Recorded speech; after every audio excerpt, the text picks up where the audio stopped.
Dan dalam masa sama ini permulaan surah-surah yang bersangkut dengan infak. Surah pertama tentang infak, di antara rentetan 4 surah.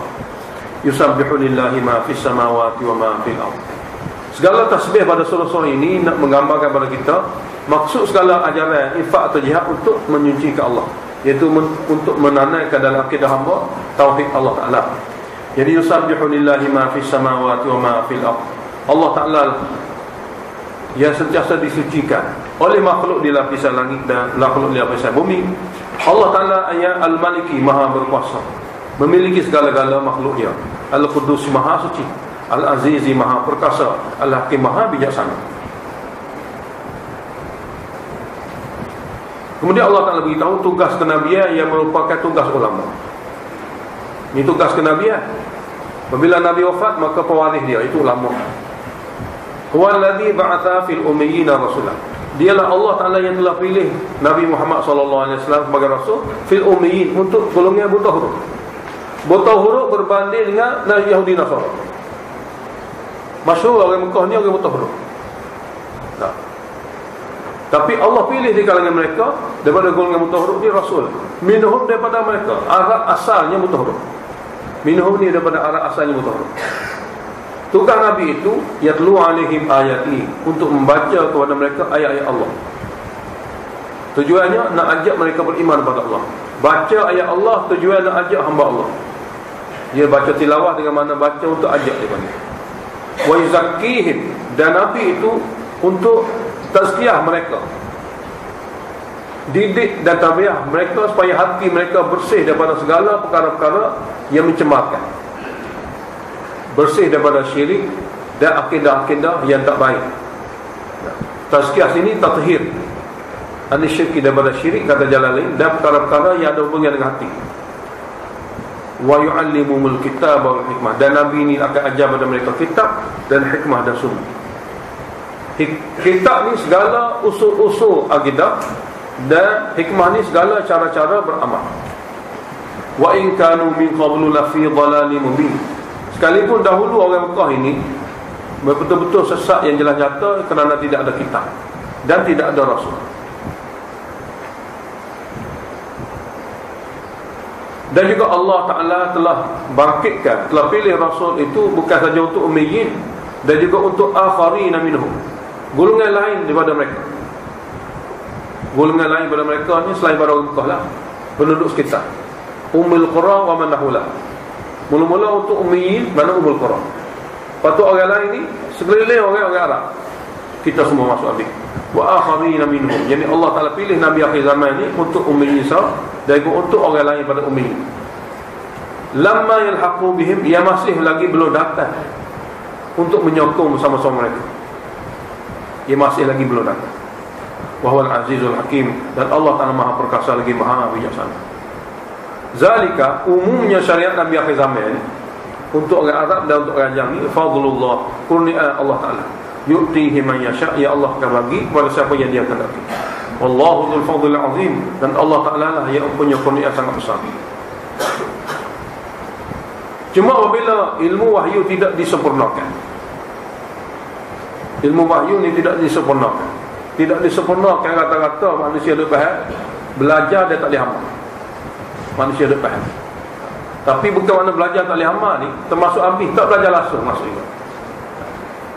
Mathalul ladzina humilut Taurat, bandingnya orang-orang Yahudi. Allah Ta'ala waktu ayat ni nak suruh orang di zaman Nabi dulu faham, sebab dia orang betul huruf. Orang baru saja boleh Quran, tak boleh pun dengan betul ngapa, nak baca-baca pun tak boleh. Dan apa yang dia hafal itulah dia faham dan dia ikut. Quran ni kehebatan dia, ingat, patut faham, ikut. Tak boleh menulis, tak apa, tak boleh baca pun tak apa. Nak jadi taqadi pun tak apa, dengan kadang tak boleh nulis, tak boleh baca dalam Islam. Begitu sekali mudahnya agama Islam. Mana kita dengar, kita ingat, lepas tu kita faham, lalu kita ikut. Jadi Allah Ta'ala beritahu kepada orang Arab, janganlah jadi seperti Yahudi. Dia boleh menulis lagi, boleh baca lagi, tapi tidak ikut. Mathalul ladzina humilut Taurata, bandingnya orang-orang Yahudi dan Nasara dulu yang diberi pada mereka kitab Taurat.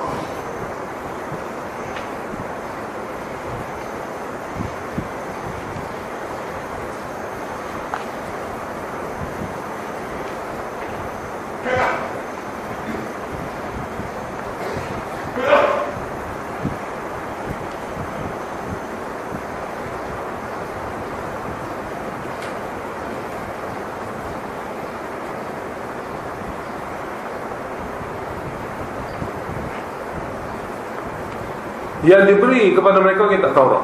Humilu dengan mana kufil. Humilu dengan mana kufil. Dipertanggungjawabkan kepada mereka kitab Taurat. Orang-orang dahulu yang dipertanggungjawabkan supaya mempelajari dan mengajar kitab Taurat. Thumma lam yahmiluha, kemudian mereka tidak dapat menyempurnakan tanggungjawab. Mereka itu tidak buat seperti mana kamathalil himari, seperti mana keldai yahmilu asfara, yang membawa kitab-kitab, sedangkan dia tidak memahami apa yang ada dalam kitab. Bi'sa mathalul qaumil ladzina kadzdzabu bi ayatillah. Inilah seburuk-buruk bandingnya kaum yang mendustakan ayat Allah. Dia duduk bersama kitab tapi dia dustakan kitab. Sebuah himar. Dia duduk dengan kitab tapi dia dustakan kitab seperti himar. Wallahu la yahdil qaumal zalimin, dan Allah tidak akan bagi pimpinan hidayah kepada kaum zalim seperti itu.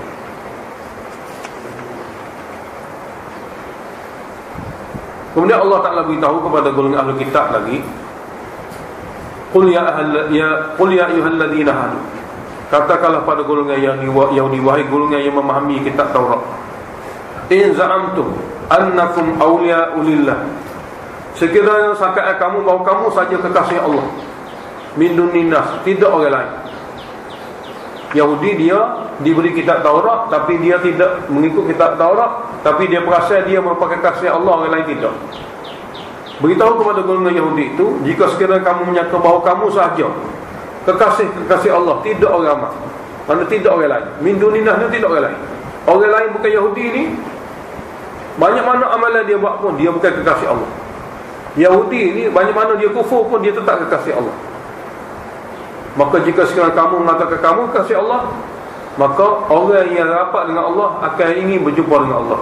Dan syarat nak jumpa dengan Allah Ta'ala kena mati. Jadi fataman naul mautah, minta matilah. Fataman naul mana inginlah dalam hati kamu untuk dimatikan cepat. Yakni mintalah mati. In kuntum shadiqin, sekiranya benar dakwaan kamu merupakan kasih Allah Ta'ala, orang lain itu tidak. Allah beritahu, wala yatamannawnahu abadan. Orang Yahudi sekali-kali tidak akan menginginkan mati selama-lama. Sebab bima qaddamat aydihim, sebab amalan jahat yang mereka buat, mereka sedar. Sebab amalan jahat yang mereka buat, mereka sedar, mereka tidak akan mati. Mana mereka tidak akan nak mati, kerana dia tahu dia bila mati kena azab. Wallahu alimun bizzalimin, dan Allah Maha mengetahui terhadap golongan zalim. Qul, kata kepada mereka lagi, innal mautal ladzi tafiruna minhu, sesungguhnya mati yang kamu lari daripadanya. Mana tak say mati, fa innahu mulaqikum, sesungguhnya mati ini tetap akan datang kepada kamu, akan mendatangimu. Summa turadduna ila alimil ghaibi wasyahadah, kemudian kamu akan dihadapkan kepada Allah yang mengetahui perkara gaib bagi kamu dan perkara nyata. Apabila sampai depan Allah, fa yunabbiukum, Allah akan ceritakan kepada kamu bima kuntum ta'malun, apa sahaja yang kamu pernah lakukan untuk dihukum. Jadi ulama mesti bertanggungjawab. Jangan jadi ulama Yahudi ya. Tak belajar langsung tu lebih teruk lagi lah. Mana kalau belajar tidak menyempurnakan pun suatu perkara yang besar bagi Allah Ta'ala, dia akan dihukum. Pelajar pula jangan tidak menghargai masa belajar.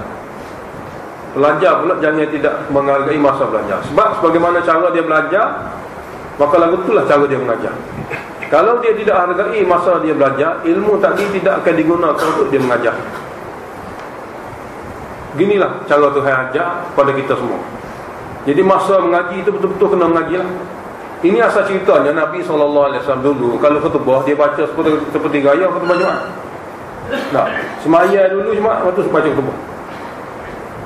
Jadi apabila sudah semaya Jumaat, tiba-tiba ada rombongan yang balik daripada jihad dengan orang balik barang yang rampasan. Lalu ketika tu orang-orang buat kapal palu kompak, kata rombongan mujahidin telah balik, maka banyak sekali harta-harta telah dibawa. Maka biasa zaman kita ni, jika ada offer mana-mana tempat akan gikum, barang biasa jadi mahal dulu, jadi murah dengan sebab ni. Maka orang dalam masjid, dalam masa dia nak dengar khutbah Nabi ni, bunyi kapal-kapal ditepuk luar tu biar apa. Semaya sudah dah, sebab dengar khutbah masa tu sunat. Semaya Jumaat fardu, tapi dengar khutbah sunat. Sebelum ditukar, baca khutbah dulu baru semaya. Jadi apabila bunyi kopel ditepuk di luar sana menandakan mujahidin telah balik, harta-harta telah dibawa balik, mungkin harga akan jadi murah. Maka hak duduk dalam masjid ni keluar semua sekali. Tinggal Nabi SAW duduk dalam masjid. Ini pelajar yang tidak menghargai ilmu. Ya ayyuhalladzina amanu, wahai yang telah beriman, idza nudiya lis-shalah, apabila kamu disuruh untuk menunaikan solat fardu min yaumil jumu'ah, pada hari Jumaat, fas'au ila dzikrillah, bersegeralah kamu kepada mengingati Allah itu. Mengingati Allah sini ialah semaya dan khutbah. Semaya dan khutbah. Jadi mengingati Allah dalam semaya satu, mengingati Allah dalam dengan khutbah satu. Wa dzarul bai'ah, dan tinggallah segala urusan, lebih-lebih lagi jual beli walaupun dia untung banyak. Sini Allah sebut jual beli kerana dia paling untung sekali. Yang lain itu kurang sikit pada jual beli.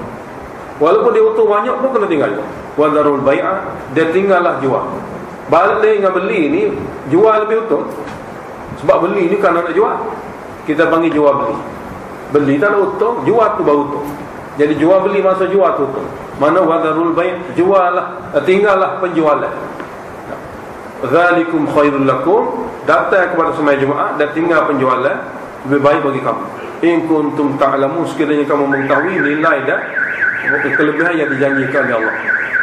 Cuma fa idza qudiyatis salatu, apabila kamu telah selesai sembahyang, apabila sembahyang telah ditunaikan, fantashiru, maka bolehlah kamu bertebaran di muka bumi. Fantashiru, walaupun dia sirah amri, sirah arahan, tapi dia tidak boleh memakna wajib. Dia tidak boleh diberi makna wajib. Kerana apa? Kerana amrun datang selepas nahyun memberi makna harus. Tadi Allah kata zarul bai', tinggal jual beli. Tinggal jual beli. Jadi apabila tinggal jual beli, itu maknanya tidak boleh lagi jual beli pada itu. Selepas tu Allah Ta'ala kata fantashiru, maka boleh semula. Jadi fantashiru, bolehlah kamu bertebaran di muka bumi daripada masjid ini untuk mencari rezeki. Wabtaghu min fadlillah, dan kamu bolehlah cari rezeki Allah. Wazkurullah, dan dengan cari rezeki pun kamu hendaklah ingat Allah Ta'ala kathiran, banyak-banyak. La'allakum tuflihun, mudah-mudahan kamu dapat kejayaan dunia akhirat. Wa idza ra'au tijaratan, ini teguran kepada pelajar. Apabila mereka ra'au tijarah, melihat perniagaan, aulahwan, ataupun permainan, kompet di palu, infadhu ilaiha, segera mereka itu pergi ke arah perniagaan dan permainan. Wa tarakuka qa'ima, dan meninggalkan kamu dalam masjid berdiri baca khutbah. Qul, katalah pada mereka, ma indallahi khairun, apa yang Allah Ta'ala sediakan di akhirat lebih baik, minal lahwi, daripada permainan, wa minat tijarah, daripada perniagaan. Wallahu khairur raziqin, dan Allah Ta'ala sebaik-baik yang mengurniakan rezeki. Surah Munafikun asalnya sahabat